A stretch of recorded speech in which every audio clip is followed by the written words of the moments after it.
தாய்மை உணர்வு மிக மேலோங்கியது அப்படின்றதுக்கு இன்னைக்கு நிறைய பேர் நிறைய பிரபலம் நிறைய கதையை சொல்லியிருக்காங்க. நான் சொல்ல போகிற இந்த ஒரு சின்ன கதையை கேளுங்க. உண்மையிலே மகனதுக்கு ரொம்ப நெகிழ்ச்சியாக இருக்குங்க.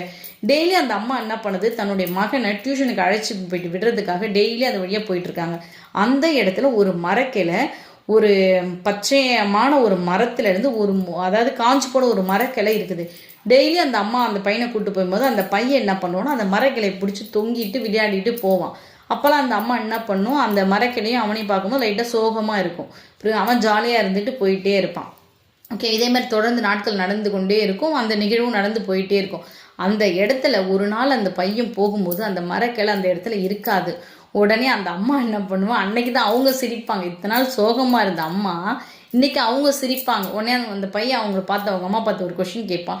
இத்தனை நாள் நான் அந்த மரக்கிளையை பிடிச்சிட்டு ஆடிட்டு ஜாலியாக தானே வந்தேன், அப்போல்லாம் நீ சிரிக்கலாமா, இப்போ ஏமா அந்த மரக்கிளை இல்லை, நீ ஏமா சிரிக்கிற அப்படின்னு அந்த பையன் அவங்க அம்மா கிட்ட கேட்பான்.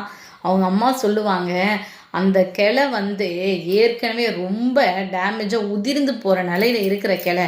நீங்கள் அதை பிடிச்சி விளையாடும் போதெல்லாம் எனக்கு மனசுக்குள்ளே பக்கு பக்குன்னு இருக்கும். ஏன்னா நம்ம நடந்து போகிற வழி சாலை ஓர வழி. ஸோ அந்த மரக்கிளை நீ உழுந்துட்டேன்னா என்ன ஆகுமே என்ற பதட்டம் எனக்குள்ளே இருக்கும். அதனால நான் கவலைப்படுவேன். இன்னைக்கு நீ அதை விளையாடனாலும் பரவாயில்ல, நீ இனிமே அதில் விளையாடி விழறதுக்கு இல்லாமல் இருந்துருவ இல்லையா அப்படின்னு சொல்லி அந்த அம்மா அந்த பையன்கிட்ட சொல்லி சிரிப்பாங்க.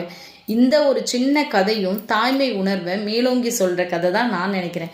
இது போன்ற கதைகளும் உங்களுக்கு பிடிக்குன்னா விஜே மகி கணேசனுடன் தொடர்ந்து இணைந்திருங்கள். நன்றி, வணக்கம்.